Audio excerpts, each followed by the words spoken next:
Fala, meu amigo, fala, minha amiga, tudo bem com você? Meu nome é Alex, eu sou professor de História. Seja bem-vindo ao nosso canal Hackeando a História.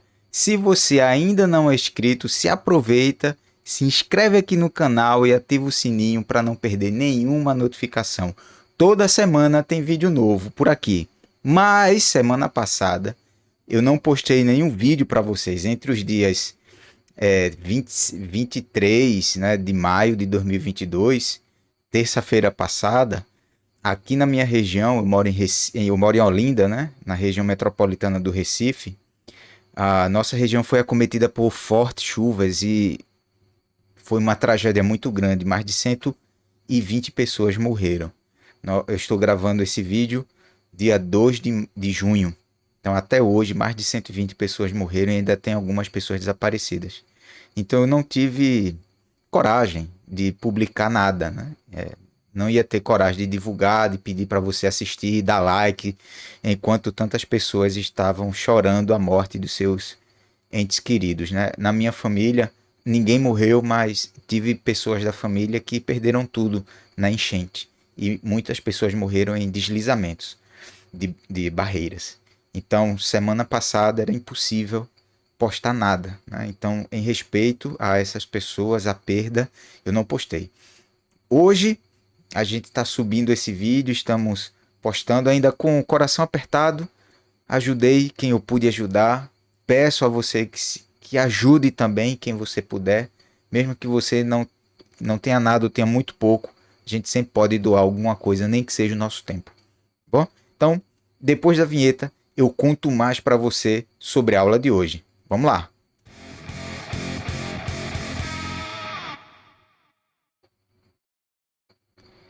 Então, pessoal, a aula de hoje é sobre um tema que é bastante falado em vestibulares e na escola a gente sempre ouve falar disso no oitavo ano, nono ano, ensino médio, que é o mundo entre guerras. Esse período, o mundo entre guerras, vai de 1918, o fim da Primeira Guerra Mundial, até 1939, o início da Segunda Grande Guerra, a Segunda Guerra Mundial. Então, esse período aí de quase 20 anos é o que a gente chama de o mundo entre guerras. E nesses pouco menos de 20 anos, esses quase 20 anos, muita coisa aconteceu na história mundial. E uma delas foi a crise de 1929, uma crise econômica que bateu no mundo todo. Outras coisas também aconteceram, como a Revolução Russa, isso pensando no âmbito internacional. Se a gente for olhar aqui para o Brasil, nós tivemos aí a consolidação da República, a chamada República do Café com Leite, e também a sua crise, né, e a ascensão de Getúlio Vargas. Então, esse é um período bastante pródigo, né, para a nossa área, a história. Então, na aula de hoje, nós vamos falar especificamente sobre a crise de 1929. E eu já quero te mostrar aqui aquele nosso novo layout, né? Eu no cantinho e o PowerPoint enchendo a tela toda. Vamos para lá? Deixa eu só olhar aqui para baixo para ver as teclas de atalho, tá? Rapidinho. Então, vamos lá. O mundo entre guerras, a crise de 1929. Na aula de hoje, nós vamos ver 4 tópicos gerais. O contexto geral, nós também vamos ver American Way of Life, ou o modo de vida americano, e o que gerou a crise e a resolução desse conflito, né? A resolução desse impasse, dessa crise, né? E as consequências dela para o mundo, né? Para os Estados Unidos em especial, mas para o mundo todo também. Então, começando pelo início, o contexto geral, o mundo entre 1918 e 1939. Primeiro, esse período, ele entre 1918 e 1939, ele é cheio de mal resolvidos da Primeira Grande Guerra Mundial, sobretudo por conta do Tratado de Versalhes, que foi extremamente rigoroso com a Alemanha, acusada de ter sido a provocadora da guerra. Então, como provocadora da guerra, da Primeira Grande Guerra, ela teve, e derrotada, teve que pagar indenizações pesadíssimas aos vencedores e perdeu territórios, teve que devolver outros, enfim, foi extremamente humilhante para a Alemanha. Né? Teve o seu número de exército limitado, né? Não podia mais ter um exército regular, enfim, muitas punições para a Alemanha que eles entendiam como muito injustas. Então, isso já deixou uma animosidade, um clima de não resolvido. O final da Primeira Guerra não foi bem resolvida. Além disso, há uma polarização no campo político entre a extrema-direita e a extrema-esquerda. Isto na Europa. Você vai ter a ascensão da União Soviética, a bem-sucedida Revolução Russa em 1917, que nós temos vídeo aqui no canal, vou deixar um card aqui em cima para você assistir depois, se quiser assiste e volta para continuar na...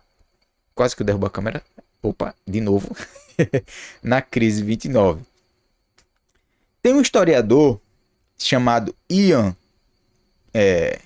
Quishaw, inglês, que ele é bem famoso pela biografia que ele escreveu de Adolf Hitler, e ele resume esse período entre guerras em 4 pontos principais. E eu fiz aqui um quadro resumo para vocês. O primeiro é o surgimento de nacionalismo etno-racistas. O que é que isto quer dizer, professor?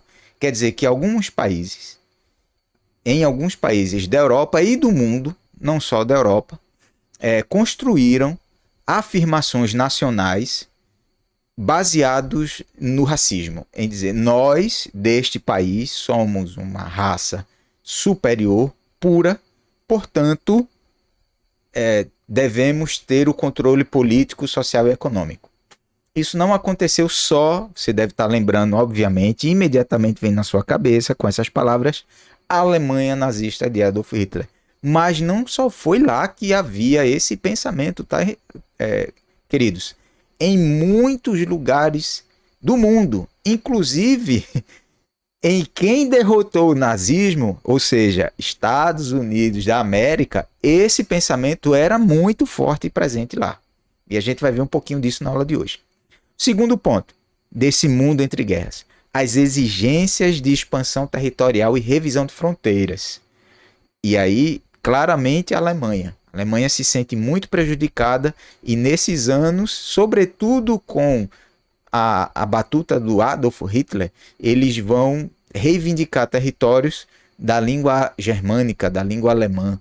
Então, territórios na extinta Tchecoslováquia, Áustria-Hungria e vários outros lugares, ali fronteira com a França, né? Alsácia-Lorena, Polônia, que é o estopim da guerra. Várias regiões, né? A região do Sudetos, foi um grande clima ali. E o que, será que vai acontecer? Vão dar, não vão dar? Então, tudo isso está dentro desse panorama da expansão territorial e revisão de fronteiras. Né? Tá todo mundo ali se mexendo com essa questão de fronteira. A Rússia também, lá no Oriente, entra numa guerra com o Japão, por exemplo. Mas isso é antes, né? Antes da Primeira Guerra Mundial. Terceiro ponto desse contexto do mundo de entre guerras, segundo Ian Quishaw, é a agudização do conflito de classes. E isso acontece por conta da Revolução Russa. Então, os trabalhadores, vendo o sucesso da Revolução Russa, ou seja, os operários conseguiram derrubar o capitalismo e implantar um outro sistema político-econômico, também se assanham para fazer a mesma coisa nas suas regiões, nos seus países. Então, os movimentos sindicais, né, com o anarcossindicalismo, fortalecimento dos partidos comunistas, começa a se espalhar pela Europa e pelas Américas, e pelo mundo. Isso vai inspirar movimentos operários em vários pontos fora da Europa, na Europa e fora. E por fim, mas não menos importante, uma longa crise do capitalismo que parecia ser insuperável, que é a crise de 29 que nós estamos estudando hoje. O que foi o American Way of Life? O modo de vida americano. Galera, primeiro ponto. Antes de uma crise, sempre vem uma bonança. Um período de grande prosperidade. E esse período de grande prosperidade do capitalismo veio logo após a Primeira Guerra Mundial, os anos 20. Esses anos 20, nos Estados Unidos, explode esse modo de vida americano, que é um estilo de vida baseado no consumo, no seu campo econômico, no campo político, numa ordem liberal democrática, que transmitia uma sensação de prosperidade.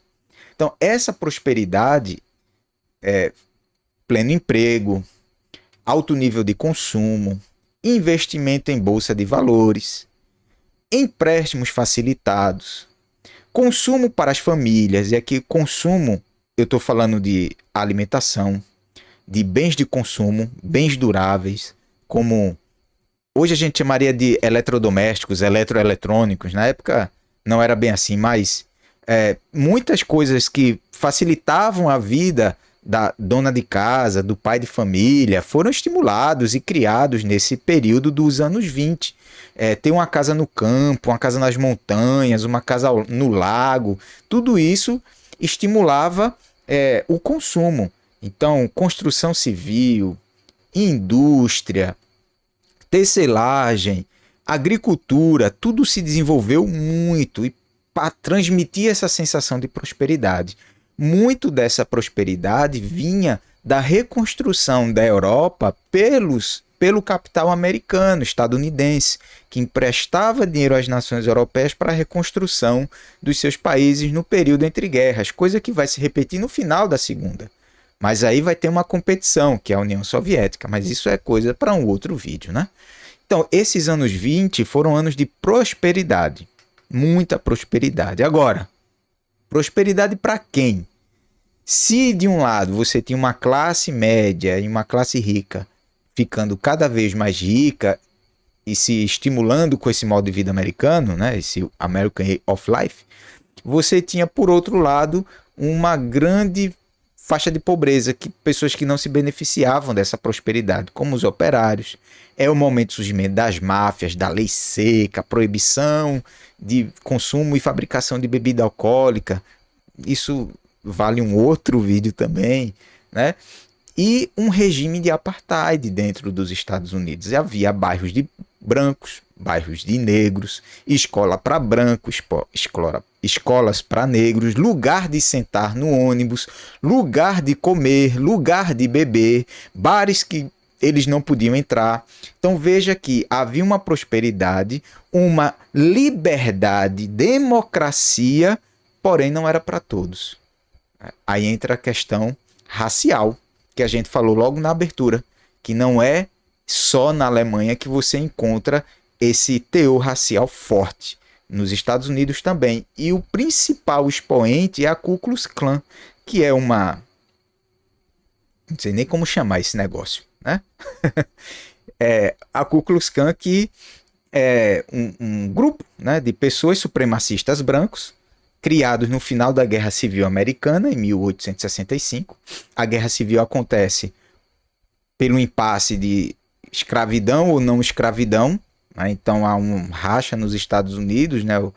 Os federados no norte e os confederados no sul, e os federados vencem e cria-se esse grupo, né? Que defende uma pátria, um país branco que devia se livrar dos negros, dos judeus, dos católicos e dos latinos. Então veja o teor racista dessa parcela dos Estados Unidos da América, né? Queriam uma América branca, uma América protestante e anglo-saxã. Resultado, pureza racial, né? Um discurso semelhante com o de Adolf Hitler lá na Alemanha nazista deste mesmo período, né? Então veja que contradição, né, aparente.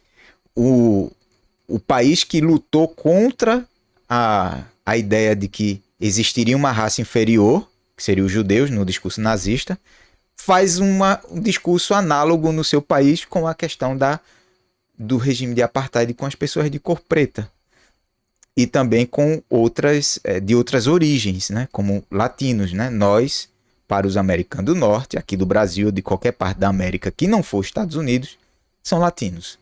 Então, e não tem o mesmo grau, digamos assim, de cidadania deste período lá. Né? E hoje também não é tão diferente, não. E o que foi que gerou a crise? O que é que gerou a crise? Bem, geralmente a gente associa a crise à escassez, ou seja, falta. Então tá faltando alguma coisa e aí o preço sobe. Tá faltando tomate, aí sobe o preço. Tá faltando banana, aí sobe o preço. Tá faltando gasolina, aí sobe o preço. Eita, não é isso não. Inflação aqui no preço da gasolina é outros 500. Mas geralmente é a ideia de falta. No caso da crise 29 é exatamente o oposto. O que gerou a crise não foi a falta, foi o excesso. Então tinha tanto produto, que não tinha quem quisesse vender, comprar. Então todos queriam vender seus produtos, mas ninguém queria comprar. Por que isso aconteceu? Por conta de uma coisa chamada liberalismo. O liberalismo, surgido lá atrás, né, a gente lembra, iluminismo e tal, ele surge com a ideia da não intervenção do Estado na economia, basicamente. Então, o Estado não precisava regular a produção, não precisava regular o preço, não precisava regular os salários, porque isso era feito automaticamente pelo próprio sistema capitalista. Então o Estado não deveria meter o dedo nesse assunto. E o que foi que resultou? Uma produção crescente, um consumo crescente. Mas chega um momento que estagna, o consumo baixa, mas a produção continua alta. Ninguém... Ei, calma, não é assim não. Vamos com calma, porque senão a gente não vai conseguir mais vender. Não havia essa ideia. Então, continuou produzindo e o consumo caindo ao longo do tempo. Resultado, uma superprodução, ou seja, eu produzi demais e vendi quase nada, ou nada. E essa superprodução, ela, ao mesmo tempo que ela gera, ela também foi gerada, né? Ela gerou a crise, mas essa superprodução foi gerada por uma série de fatores. Um excesso de comida, muitos bens de consumo, empréstimos bancários facilitados para aquelas coisas que a gente falou no início, financiar uma casa nova, financiar uma reforma, financiar a compra de uma casa no lago, um carro, bens, pegar dinheiro emprestado para investir na bolsa de valores, que era a nova moda, investir em papéis de empresas e ninguém achava que ia perder. E esse dinheiro investido em bolsa de valor é um dinheiro de alto risco, porque ele é especulativo, ou seja, é um dinheiro que não existe no mundo real. Não existe no mundo real. Se todas as pessoas do mundo fossem aos bancos agora, nesse exato momento que eu gravo esse vídeo, e você assiste, e sacasse todo o seu dinheiro, não ia haver papel suficiente para pagar todo o dinheiro do mundo. A economia mundial quebraria. Mais ou menos o que aconteceu em 29. Então, esse dinheiro de especulação, ele gera muita fortuna da noite para o dia e gera também muita pobreza da noite para o dia. Você pode ficar muito milionário em um dia, acordar empobrecido. E houve um estancamento do consumo, ou seja, as pessoas pararam de comprar. Por quê? Porque já tinham demais. E os preços baixando. E ninguém comprando. E agora? O que é que se faz? A consequência desse estancamento do consumo, a gente pode resumi-lo em 3. Uma corrida aos bancos para tirar o dinheiro. Eu tenho que salvar o máximo que eu puder, já que, né, não está acontecendo. Essa busca por sacar dinheiro fez com que houvesse a falta dele. E sem dinheiro para pagar, sem receber, como é que a empresa se sobrevive? Não sobrevive, né? Vai à falência. Então, muitas empresas faliram e saem em cadeia. uma fale que deve para outra e não paga, ela também entra em falência, que devia para uma outra e para outra e para outra e para outra. Então, em 1929 até 1933, que é o auge da crise de 1929, cerca de 24% da população norte-americana estava desempregada. 24%. Hoje no nosso país, Brasil, a gente ainda não chegou nesse ponto aí. Mas nós estamos passando por uma situação de crise econômica, social grave, forte. E muitas das coisas que a gente está dizendo nessa videoaula de hoje, você deve estar pensando na sua situação atual, na situação atual do nosso país. Desemprego em alta, consumo em baixa, né? Como estava acontecendo nas vésperas da crise 29. Enfim, uma situação muito difícil. Mas tem um remédio. Toda crise tem uma solução. Mas antes de passar para a solução, vamos revisar aqui o que foi a crise 29. Primeiro, a ideia do liberalismo. Uma economia que não é regulada pelo Estado. Ela mesma se autorregula. Isso levou a uma forte pressão pelo consumo e uma forte pressão pela produção, o que gerou uma sensação de prosperidade. Tanta que as pessoas passaram a pegar empréstimos para consumir. Não pegou empréstimo para pagar dívida, pegou empréstimo para fazer dívidas e investir na bolsa de valores. Só que esta prosperidade está baseada no consumo. Quando o consumo para, vem a crise. Há superprodução, há um excesso de bens no mercado, mas não há compra. Vem a quebradeira geral, vem a crise de 29. Beleza? O dia que a Bolsa de Valores de Nova York não vendeu nada. Zerou. Quebrou. Muitas empresas faliram, pessoas ficaram desempregadas. E como eu já falei anteriormente, cerca de 24% da população norte-americana em 1933 estava sem emprego. O que fazer? Qual a solução? O primeiro sintoma: começa a crescer o discurso antiliberal e antidemocrático. E aqui eu estou falando diretamente do contexto europeu. Lá na Alemanha, na Itália, na Espanha, na Polônia e muitos outros países que começam a dizer, tá vendo que o liberalismo faz? Inclusive o pensamento comunista. Mas o nazifascismo, ele também é contra o liberalismo. Ele também condena o livre comércio, o livre cambismo. Eles defendem uma regulação da economia pelo Estado. É o Estado capitalista. Não é empresas capitalistas gerindo o Estado, mas é o Estado gerindo essas empresas. Tá? Diferente do comunismo, que é o Estado gerindo a economia. Eles não vão gerir tudo, mas eles vão interferir. Eles vão promover. E essas ideias de promoção da economia, de desenvolvimento, a gente vê muito presente hoje também no debate político e econômico aqui no nosso país, no Brasil. Né? Há um grupo pressionando muito forte para privatizações, múltiplas privatizações, e um grupo dizendo, opa, segura que tem coisa que não pode estar na mão da iniciativa privada. O Estado tem que estar à frente disso. Porque a nossa sociedade, a nossa economia não está pronta para uma economia liberal, né? Como você vê na Inglaterra de hoje.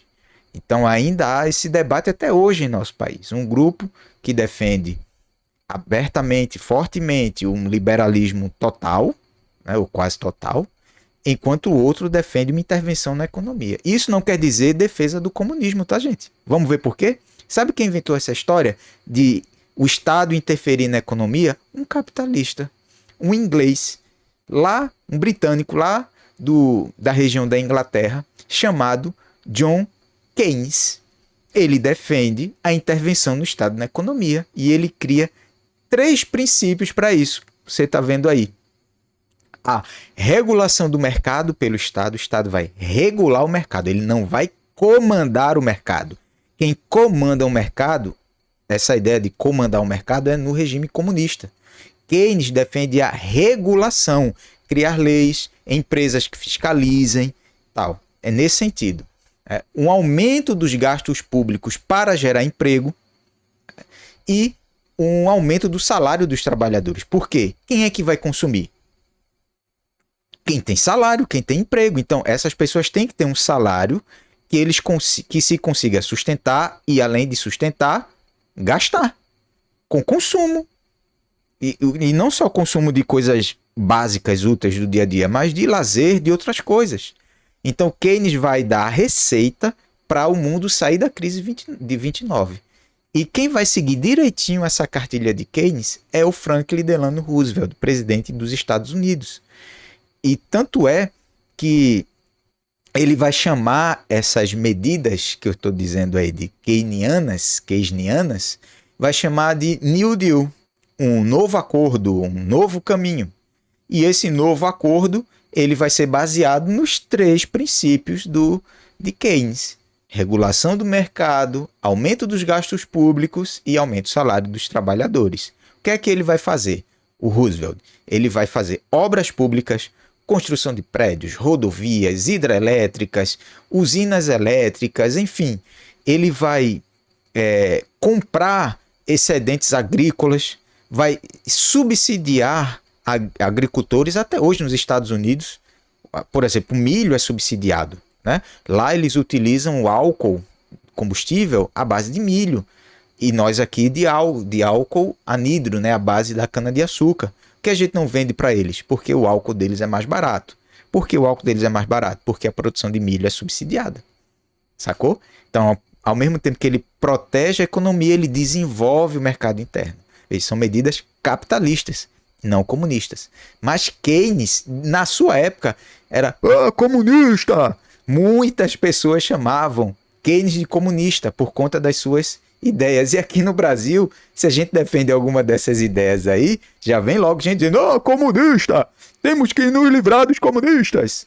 Então, não é comunismo, gente. Isso é medidas capitalistas, é interferência do Estado na economia, né? Medidas capitalistas criadas por John Keynes, lá nos anos 20. Controle do salário, ou seja, agora nós temos um salário mínimo, coisa que não havia antes nos Estados Unidos. E durante muito tempo, aqui no Brasil, os anos 30, com o Getúlio Vargas, que a gente abriu o vídeo falando dele, ele é conhecido como o pai dos pobres muito por conta das medidas sociais e trabalhistas que ele cria para os operários brasileiros, os trabalhadores brasileiros, salário mínimo e muitas outras coisas. Na criação de leis de seguridade social, o Roosevelt faz isso, o Vargas fez isso aqui no Brasil nos anos 30 também. Então, seguro-desemprego, salário aposentadoria, descanso semanal remunerado, tantas outras coisas que o Getúlio Vargas, agora fazendo um paralelo aqui com o Brasil, fez e criou a CLT, Consolidação das Leis Trabalhistas. O Franklin Delano Roosevelt faz lá para os Estados Unidos, baseado nas ideias de Keynes, né? E o controle do sistema bancário, ou seja, a concessão de empréstimos. Agora não é mais assim, cheguei e peguei dinheiro no banco. Você tem que dar garantias e tal, uma coisa mais organizada, né? Não tão solta como era antes. Então veja, medidas simples de interferência no mercado, de como as relações vão se dar, tirou os Estados Unidos e o mundo da crise de 1929. Essas medidas fizeram tanto sucesso que o Roosevelt foi reeleito nos Estados Unidos 3 vezes. Ele teve 4 mandatos. Né? Foi reeleito 3 vezes. Então, acho que se essas medidas não tivessem dado certo, ele não teria sido reeleito. Então, consegue tirar os Estados Unidos da crise e transformá-lo no maior país capitalista do mundo.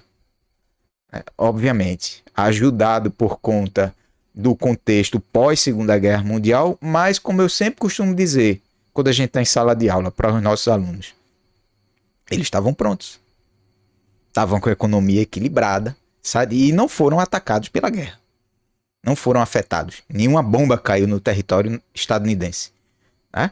Então isso fez toda a diferença para que os Estados Unidos conseguissem sair da Primeira Guerra bem, entrar numa crise econômica pesada que quase acaba com o capitalismo. Na verdade, o capitalismo se acabou em 29, mas as medidas de Keynes mudam esse capitalismo e faz com que ele renasça agora com outras características, né? De outra maneira. Tá bom? Deixa eu voltar aqui para nossa tela toda. Espero que você tenha gostado do nosso vídeo de hoje. Se você chegou agora até aqui, não esquece de se inscrever no canal, dá um like nesse vídeo e até semana que vem. Tchau!